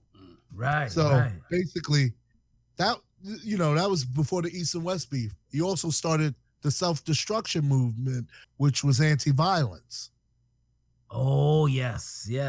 And he was, you know, he was very active in things of that nature. Now, I'll go to number one because we need to finish. Looking at the time, Rakim. Oh yes. This dude, Rakim, I can't even begin to talk about how he's influenced. Maybe this is something that has annoyed Fifth that I took from Rakim. There ain't no rhyme before it's time. Where I take too long sometimes to get stuff done because I'm making sure. I took that whole philosophy from Rakim. I'm like, oh, when I got my verse, because when I look at a verse and it ain't strong to me, I'm like, that's why Cold World Chapter 2 came off the way it did. Because I sat there and I'm like, yo, I can't be the weak link. My verse got to be like where y'all are, you know. I said, I had something. I'm like, no. Rakim used to say something, ain't no rhyme before it's time. And the whole thing about Rakim is you gotta wait when he starts working on something. Just like Dre. Him and Dre working on an album together, thing ever gonna come out because they're perfectionists. You know? And so you know, Rakim used to take stuff, say words wrong so it rhymed, just to go in there and then speak. You know, he was one of the first lyricists that inspired a lot of the people I have on my list. Right. Rakim, Rakim. Yeah. See, now you wouldn't see him as you, but you got to understand, he was very unique when he first came out. And the whole thing about everybody on my 10 kind of different from each other, but they all have the same core things in their style and delivery. They have a little element of storytelling in there. They have a little, the element of lyricism, and they got the, just that hip hop feel that when you hear them or they say something, it just hits you like, that deepness. See, there's dudes who are nice, but it don't hit you because it's there's a realness to everybody we mentioned on all our lists. Yes, there's a realness because it's like everyone. Well, Wu didn't make my top 10, but gosh, Wu, especially being from Staten Island, is a huge part of my hip hop stuff. If you hear my beat style, some of my beats, you hear Wu in it. You hear Staten Island, like I said last. But it's like it all depends when they influence me. Like Tribe, Naughty influenced me before, so I went that way on numerically because I really never put it numerically before. And it could change because a lot of times it's so much material and information you can't think of everything. So this is like these are things that I'm listening to now. Like everybody on this list, like if you go to my Apple Music list, hip hop classics, everybody on my 10 is on there. Right. More than once. Right. More than once. So that was my criteria for this. So when I think of Rakim, I think of not only is Eric B and Rakim stuff, but his solo stuff and his appearances. Because when he shows up on something, it's just ridiculous because he'll take you, like even on The Watcher, that little story he told on that verse, what is ridiculous. And you're like, you got to listen and get the concept. I like people where when I listen to them again, because that happens with Rakim, that happens with Redman, that happens with Nas. A song I know and I'm listening, and then I get it on a different level. And I'm like, dang, wow, I missed that. I got it on this level, but dang, I love stuff like that. Yeah. If you listen to a lot of Wu, you get that too, because you get on and then you'll sit there, and then you're like, Keith Murray is definitely for that. So, when it comes to Rakim, I see him because of the time I grew up. I see him as the one that started it all for me, that made me like that, to look for other MCs who were like that, Because like when my cousins gave me the Eric B and Rakim album, I ran them into the ground, We had tapes, so we would wear the tape out. So stuff's in my Walkman, and I listen to music a lot. I listen to RP, look at me crazy because I love music. Right. And I definitely love hip hop. Right. And so when I see Rakim, I see him as one of the forefathers of hip hop. Like there's the Sugar Hill era, yes. Oh yes. Grandmaster Flash in them. And then after that, Rakim and them came after them. Now, I know people, you Grandmaster Flash and stuff, I was a little kid. So I wasn't getting what's going on. Now, when these guys came that I mentioned on my list, that's when my brain started kicking in. Adolescence, I started understanding life, because I love Sugar Hill Gang. I love Grandmaster stuff. And I got the message and stuff, the meaning of it later. But I was a little kid. So, you don't grasp everything that's around you when you're super young. Right. Oh, yes. And so my 10 is the era where it came alive, where I started writing. Rakim made me want to start writing and exploring my thought. Do I have something to say? Right. KRS-One, how would I communicate it? Nas was just like a revelation because it was like Slick Rick on another level telling, But then he put ridiculous wordplay with it. Yeah. Busta Rhymes the same thing. Busta Rhymes with the unique, a cadence that you think somebody can't do, but then you'll see him rip it live, Facts. Like anything he records, he can do. Oh, yeah. Yes. Redman, oh my gosh, it's one of my favorite shows when I was in school. You know, Ice Cube. Ice Cube came and rocked the Apollo.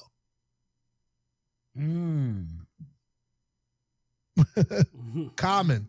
I was in audio school and we saw Common. We went up into one of the places. My audio school was in Greenwich Village, Institute of Audio Research. It's closed now. It closed maybe a year or two ago. And then we walk into a place and Common's in there, South Chicago, and he's killing it. And like everybody with me is so impressed. LL, needless to say, if you live around New York, you go up the jams and stuff, you seen LL around here. Keith Murray, I didn't get to see live, like in person. Right. Yeah. Big Daddy Kane, I saw in person. Yeah, saw him again. Yeah. Oh my gosh. Still rocking, and then still rocking that show and still writing new material. But, you know, this is what, you know. Do you want me to do my honorable mentions and lead in it? Yeah, because we're at the end. So yes, since you went last, you do your honorable mentions first, and then then Zaccheus, and then I'll finish off. Okay, my honorables. Two of them are two of my favorite MCs. They didn't get to have a full career, and then the one that was on the fringe is Jay-Z. Yeah, I'm a big Jay-Z fan, and I'm not even trying to be disrespectful, not putting him on the list, because, you know, Rock Boys, Big Pimpin', Show Me What You Got, Reasonable Doubt. Oh my gosh! And then like Zaccheus, I've been listening to Jay even when he was underground and stuff. And I remember the battle between him and Nas for that label, for the contract. And Nas got the contract, and Jay became an entrepreneur. And so Jay-Z, definitely huge influence on my life. He just, you know, I had to choose 10 and it was hard. Yes. The Notorious Big. Yeah. You guys said enough about him. Right. But Biggie, oh my gosh. Ready to Die was one of those albums, Life After Death, and it was like, okay, he didn't get the body of work like everybody else I have on here. Right. So that was the criteria I used. Same thing. And the other one, Tupac. I love Tupac. So when Biggie and Pac for it, that kind of hurt. Like when Common and Ice Cube for it, that hurt. Right. That beat because between them, yeah. I you know, when you love both of them, you really don't want to see them fight. Right. You don't want to you don't want to have to choose sides because you love both of them. You know what I'm saying? Right. Tupac, I'll be real quick unpacking this. Brenda Had a Baby, When My Homies Call. I Get Around. Yeah. Keep Your Head Up, obviously. Yeah. Also on that album, with Keep Your Head Up, there's a track with Ice Cube and Ice-T called Last Words. That's my joint. So when I'm driving around, people get scared because they don't know what that song is, because it's got like that West Coast and that Southern like blues guitar fast track on it, because it was made by Bobcat. Ice Cube in the house. Ice Cube. And that's, you know, in his Last Words. The song's called Last Words. It's great. There's 5 Deadly Venoms that Tretch is on at the end of that album. There's Troublesome 21.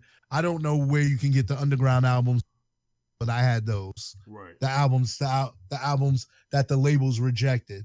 So there's a bigger body of Pac than people even really understand. The Death Row albums, of course.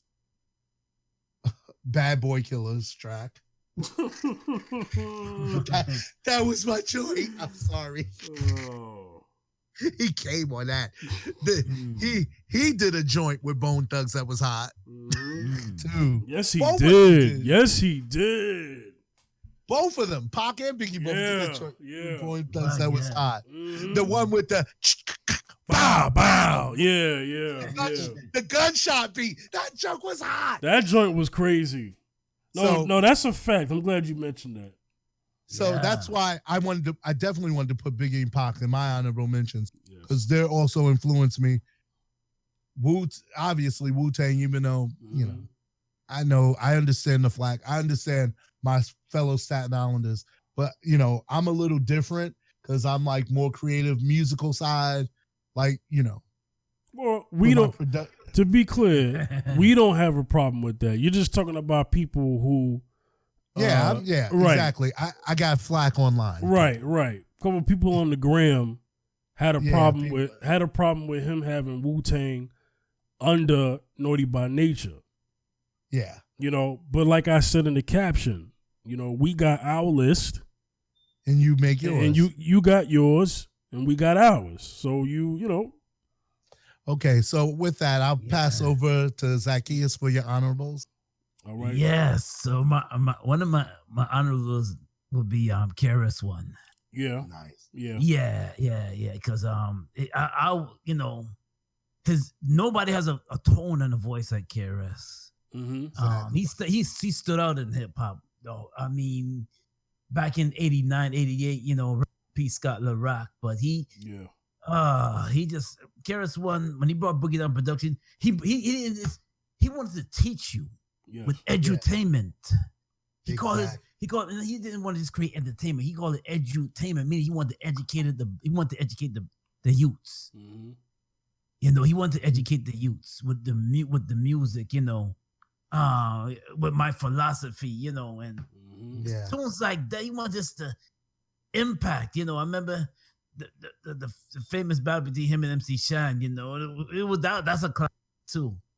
It's just the sound of the police, boop boop. When he did that, and that's relevant it's relevant today. Yeah. Because that joint came out back in 93. So that's still relevant. Mm-hmm. That's still relevant, Yeah. There's a lot of some still believe that still went on in the 2000s. Police brutality still going on. Yeah. And he I think KRS-One was a man before time too with his music. Exactly. I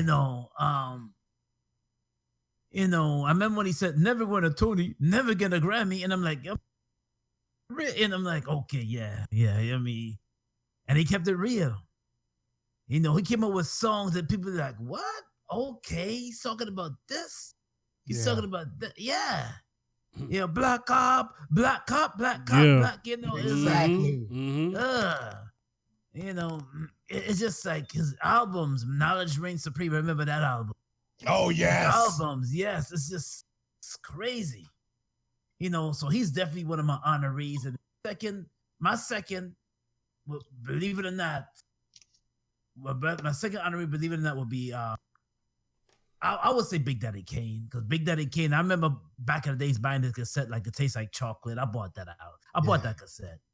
I bought a few of his cassettes. I still have some of the songs on my playlist today.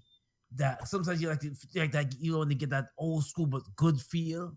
Yeah, he brings that feel good hip hop to hip. He brings that feel good music to hip hop. So I would say he's definitely number 2 on my list for that and everything. So, and man, it gets tough when you got to narrow to them. Honorable mentions is hard too. Yeah, it is. Because you want to say more, but. You want to say more, but it's like, number three. Some people would disagree, but I would say number 3 would be Fat Joe. Yes, that's a good one. Yes, Fat Joe, because underrated. Yeah, he's underrated because Fat Joe brought. He's had some really good albums. Party joints. He didn't bring just tunes, and so I remember the first song. You got the flow, Joe. Got the flow. Exactly. Got the flow. Which was a great song back in the days that he came out with. But I'ma just digging in the crates. Digging in the crates, yeah. Bleep is real. Exactly. So all these joints, Fat Joe has and he's still doing it too. He's still doing it. Yeah, he is. He's the one that's he's the one that's keeping, just like Nas, keeping that authentic hip hop going. Right. Because he hit them again with Lean Back, and the mainstream wasn't ready for that. He's not following the trend. No, he's not doing that. He just said, I'm from the 90s and I'm keeping it flowing. I gotta flow, Joe. So yeah, so those are my 3 top honorees for hip hop. So yeah. Right. All right. That's a good one. My 3 honorable mentions. The GZA, the genius. Yeah. Mm-hmm. Oh my gosh. I really wanted him to make my top 10, and he kind of is, but he just slipped right out. And for me, sometimes he's an unlisted favorite for me. I really don't know where to put him. Yeah. He's just somebody I really love. I just love his music. I love there's an imagery to his lyrics. Yeah. He spits and you can almost picture what he's talking about. I like how he paints a picture lyrically. He's also on a whole nother level as far as what he says. And this is why he's called the genius. I mean, some of the stuff that he says is very intelligent. And, you know, his wordplay, that first album, Liquid Swords. One of my favorite albums of all time. I just listened to that this week. Oh man, I love that album, man. I mean, from start to finish, man. You know, Shadowboxing, Fourth Chamber, Labels. Yes. Investigative Reports. Yeah. And when the MCs came to pull out the names, somehow. Oh my God! Yo, that joint. Oh man. Yo, let me tell you something. That's a joint that I got your back, so you best to watch your front. Stunt. They be on a hunt. I mean, you know, and from the work that his second album, Beneath the Surface. You know, Legend of the Liquid Swords, Pro Tools, the joint he did with DJ Muggs, GZA vs. DJ Muggs, that was a dope album. Another consistent Wu member, another one. But I gave Ghostface the edge, in that one. But I love the GZA. I love what he's contributed to hip hop. He's underrated though. He's an underrated Brooklyn legend. I don't like that. I don't like the fact that when people do the Brooklyn hip hop conversation, that his name doesn't come up. It could be because of the fact that he's with the Wu-Tang and the Wu-Tang put Staten Island on the map. But respectfully, GZA, Brooklyn should be claiming GZA. And I don't think Brooklyn claims GZA enough because he claims Brooklyn. A lot of people try to act like he don't, but he do. You know what I'm saying? So another honorable mention. I just love what he did with this first album, and he's another lyrical beast, and that's Pharoah Monch. Oh, Pharoah Monch, yeah. Another Queens legend, in my opinion. Organized confusion. His career. I like the reunion he had with Organized Confusion on Internal Affairs album at that joint at the end. That was a dope record. Yeah. You know what I mean? So, Pharoah Monch is another one who I think his career would have been extended if Raucous Records didn't defunct. Right. That went belly up in the middle. And that sucks because that affected his career, Mos Def, and Talib Kweli's. At man. The same time. Yeah. Mm-hmm. At the same time. I remember Talib Kweli. That's right. Yeah, that whole when Raucous Records came out, they had a squad, and then their affiliation with Common, because Common did records with them because because Common was with MCA at one point, and MCA Raucous was a subsidiary under MCA, So and Cinema, like that joint. That Common appeared on, Respiration. his affiliation with Rawkus Records artists, but just back to Pharoahe Monch. Pharoahe Monch is a phenomenal MC, and much respect to him when he had Cannabis on that record with him, that joint called Hell. I mean, just to hear both of them on the same track is just enough. I mean, Cannabis and Pharoahe Monch. I think Pharoahe Monch is an underrated lyricist. Okay. Another Pharoahe Monch shout out. Yeah. The Ghost Suite interlude on the De La Soul album on Bionics. Yeah. He killed that verse. Yeah. Well, you see, real hip hop heads know how dope Pharoahe is. Mm-hmm. My only thing with Pharoahe is that it's been very hard for him to have an album that is on a similar level as Internal Affairs. But that's hard. That's hard. I know that's a hard album to top. And let me tell you something. For those who don't know, Internal Affairs is out of print. Yes, it is. So you can't stream it. You can't even download it on like iTunes, nothing like that. So you have to. So now you can still get the CDs, the physicals, but most of those physicals are used. They're not even new no more. You know what I'm saying? The plastic wrap is not on it no more. You know what I'm saying? So you have to be in the moment for that album. You know what I'm saying? And, I'm glad I got the album. You know what I mean? It's a terrific album.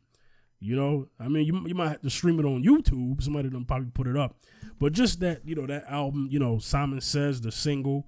And Simon Says wasn't even the best record on that album, but, No Mercy with MOP. Queens. That record called Queens, that's a dope joint. The Truth with Common and Talib Kweli. Oh man. Oh my God. That song was crazy. So he's an honorable mention of mine. My last honorable mention, none other, Chicago's finest, Common. He's just that dude, man. He's just that dude. You know what I'm saying? His lyricism is incredible. I would say that him and Nas, as far as their lyrical ability, is in the same sentence. Right. And it's just something about Common's flow, Common's creative, his concept. Common has great concepts. Exactly. Not enough artists get respected for that. He has great concepts, and then he knows how to make an album. Like he knows how to have tell a story. He did very good with his last album, and they say stuff like you're as good as your last. Well, if he's as good as his last was good. So you know what I'm saying? You gotta respect Common. You know what I'm saying? And the stuff he said on a lot of his collaboration stuff that he collabed on. He's always shine on a record. To me, Common is a hip hop legend. He should be in most people's top 50. Even if he's not in your top 10 or top 20, he's definitely in the top 50. Can't argue that one. And maybe Common would have got more respect if he was from like New York or LA or something like that. If he was from a city that had more, behind and backing him. And Chicago, there's a lot of the artists from Chicago, Common, Twista, if you want to throw Kanye in there,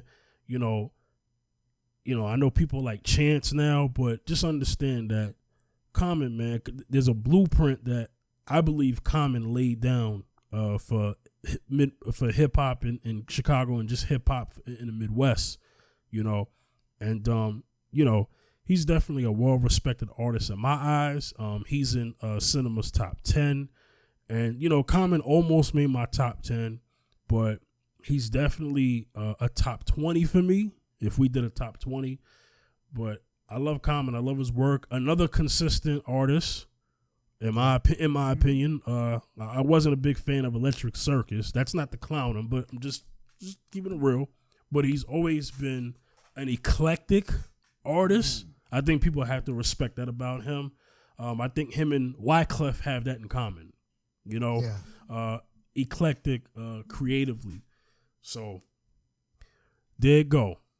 So we don't win 2 hours on this show. It's been a while since we had a 2-hour episode. But we're gonna get up out of here. We're gonna continue the series. The next episode of this series of our top favorites is going to be our top 5 producers. We took that down to a 5. We needed to because we need time. Exactly. So we're gonna talk about our top 5 favorite producers. Producers is a very complex list because now you got to think of the body of work they did for everybody. That's a lot of people. That's a lot of people. It's gonna be, you know what I'm saying? And some of these producers, spoiler alert, are rappers themselves. So we're just gonna stick with just their their production, their musical creativity, their beat making, their overall composition, their conducting. We're just gonna talk about that. And we're also gonna have honorable mentions for producers too, just like we've had with all of this. We're gonna have a top 5 producers and 3 honorable mentions that that didn't make the top 5 list. So, all right, we're gonna get up out of here. Zaccheus, where can they reach you, man? You can reach me on what's it called, Twitter, at Wayne Bacchus 2 on Twitter. You can reach me also on Facebook, Wayne Zaccheus Bacchus on Facebook, also on Instagram, Zaccheus B at Zaccheus B73 on Instagram. Yes. Cinema, where can they reach you, man? Cinemascapes and Cinemascapes Music on the IG, on the gram. Cinemascapes Music on Facebook and Cinemascapes on Twitter. Right. And at my government, if you know it, on Twitter. But I ain't saying it. Yeah.